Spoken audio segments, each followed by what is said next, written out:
Michael Carter stood at the most critical crossroads of his life at 25 years old. A final-year medical student at Johns Hopkins University, Michael had simultaneously received his draft notice for military service.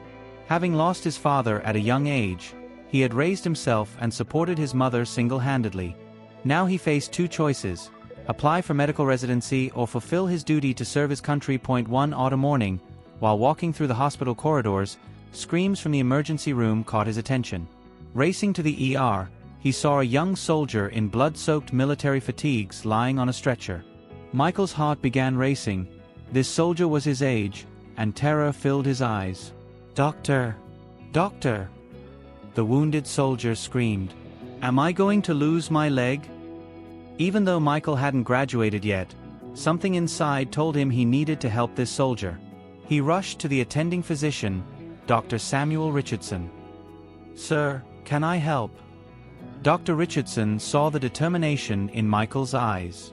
"Of course, but this won't be easy. This soldier was caught in an IED explosion." In the operating room, while Dr. Richardson and his team worked to save the wounded soldier's leg, Michael assisted. However, an unexpected complication developed during surgery.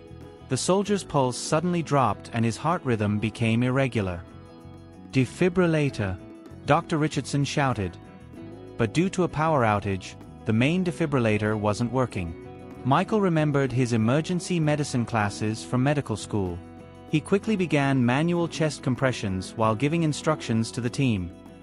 "Prepare epinephrine. Max out the oxygen levels." During these critical moments, Michael displayed not only his medical knowledge but also his leadership qualities. After 15 minutes of intense effort, the soldier's pulse returned to normal. After the surgery was successfully completed, Dr. Richardson turned to Michael. "You're not just a student, you have the soul of a born physician. But you also have leadership qualities. You'll succeed in the military too." After that night, many things began to clarify in Michael's mind. The next day, when he visited his mother, he saw the pride in the elderly woman's eyes. "Son," his mother said, "if your father were alive, he would be so proud of you. He was also a man who loved his country and loved helping people." Michael remembered his father's military background and how he had also worked as a volunteer medic in their hometown. Maybe these two paths didn't exclude each other. When he went to the recruitment office, he had the opportunity to speak with Major James Wilson. "Sir, I'm a final-year medical student. I want to serve my country, but I also want to continue my medical career." Major Wilson smiled. "Son, we need young people exactly like you. You can serve at the military hospital. You'll fulfill your duty to your country while gaining professional experience." When Michael began his service at the military hospital, he found himself in a completely different world. Here, there were not only wounded soldiers but also the pain of their families. An incident he encountered in the first week deeply affected him. An 18-year-old soldier named Jake had been injured during training and brought to the operating room in panic. However, when the wounded soldier saw Michael, he calmed down. "Bro, are you a soldier but also a doctor?" "Yes, brother, I'm both a soldier and a doctor. Don't worry, everything will be fine." This simple sentence made Michael feel like he had found his identity. He was no longer just Michael, but both Dr. Michael and Soldier Michael. And the 6th month of Michael's military service, an unexpected incident occurred. Following a terrorist attack in the border region, numerous wounded soldiers were brought to the hospital. This was the biggest medical crisis Michael had ever witnessed. 23 wounded soldiers were brought to the hospital simultaneously. Michael and his team worked non-stop for 18 hours in this marathon surgery process that began at 2:30 p.m. During this time, Michael took on the roles of surgical assistant, anesthesia technician, and hospital coordinator. He stood at the head of the most critical case. 22-year-old Lieutenant Brian Mitchell had suffered severe chest injuries and was in critical condition. Until his family arrived from Chicago, Michael didn't leave his side. "Lieutenant, hang in there. Your family is on the way, they love you very much." Lieutenant Brian whispered with difficulty, "Doctor, if something happens, tell my family that I love them so much." "Nothing will happen," Michael said with determination. "You're a young man with so much left to do." Lieutenant Brian's surgery lasted 7 hours. Michael, together with the chief surgeon Colonel David Thompson, did everything they could to save the soldier's life. During the surgery, cardiac arrest occurred twice, but each time Michael's quick intervention brought the patient back. After the surgery, when Lieutenant Bryan's family arrived at the hospital, Michael spoke with them. "Your son is a true hero. He showed great struggle not only in combat but also in holding on to life. The recovery process will be long, but he will recover completely." Lieutenant Bryan's mother, in tears, held Michael's hands. "Son, you're an angel. You saved my child's life." This moment was a turning point for Michael. He realized he didn't have to choose between military service and medicine. He could do both simultaneously, serving both his country and humanity. During the final months of Michael's military service, a major earthquake occurred in California. The military hospital was selected as part of the team to send medical aid to the earthquake zone. Michael volunteered to participate in this mission, and the tent hospital set up in the earthquake zone. Michael served as both soldier and doctor.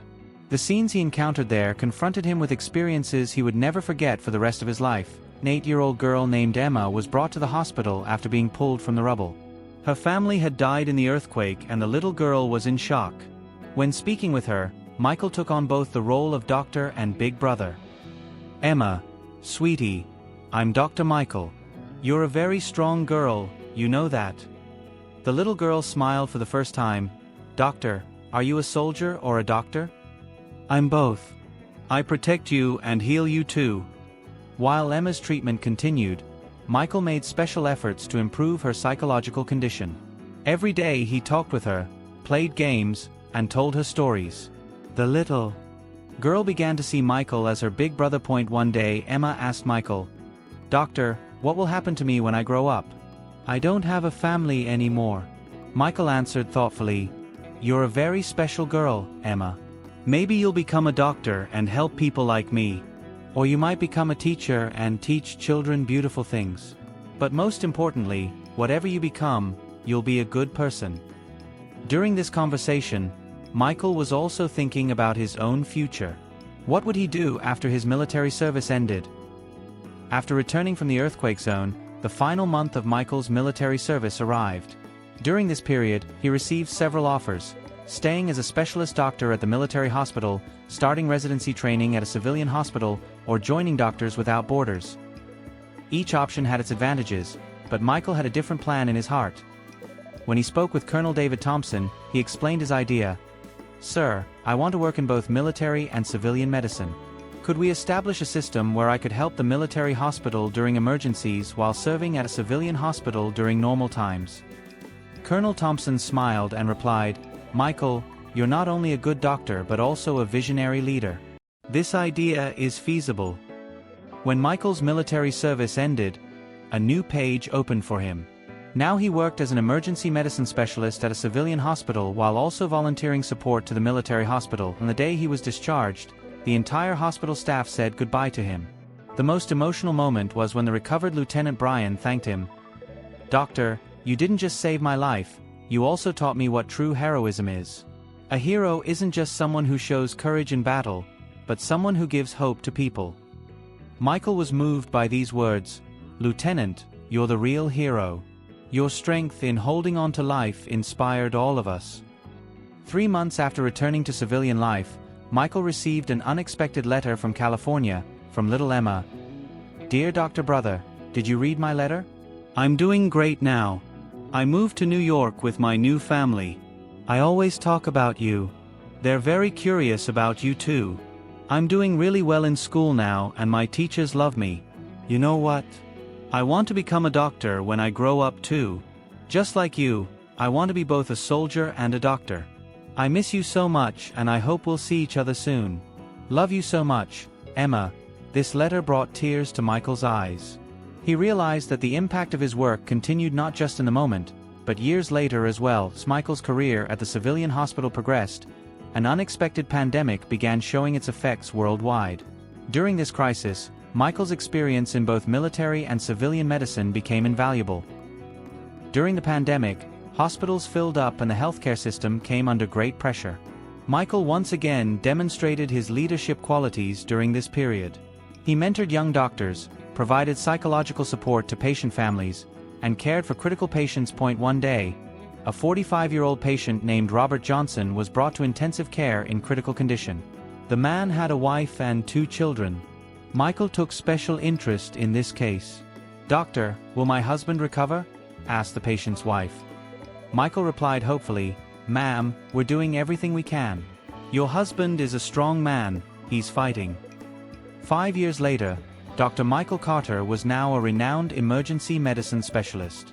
He also served as a consultant to the military hospital and trained young doctors. One day, a 23-year-old young woman came to his clinic. Michael couldn't recognize her, but the girl smiled and introduced herself. "Doctor, I'm Emma. Do you remember me? You took care of me after the California earthquake." Michael stood up in surprise. "Emma? Of course I remember. How much you've grown." "Doctor, I got into medical school. I'm starting next year. You've been such an important role model for me." This moment was the greatest reward for Michael. He realized that true success wasn't just healing his patients, but inspiring future generations. Emma continued, "You know what? I want to be both a doctor and a soldier just like you. I want to serve people in both health and security." Michael smiled proudly. "Emma, you're a very special young woman. I'm sure you'll be a wonderful doctor and touch many lives." This story shows that Michael Carter wasn't just a doctor or a soldier, but a person who believed in the power of hope and love. Every incident he experienced transformed both himself and the people around him. And so, a young man's choice between 2 professions proved that he didn't actually make a choice at all, that he could do both, and that this was the greatest service to humanity. This story is dedicated to all healthcare workers and soldiers who carry both love of country and love of humanity in real life.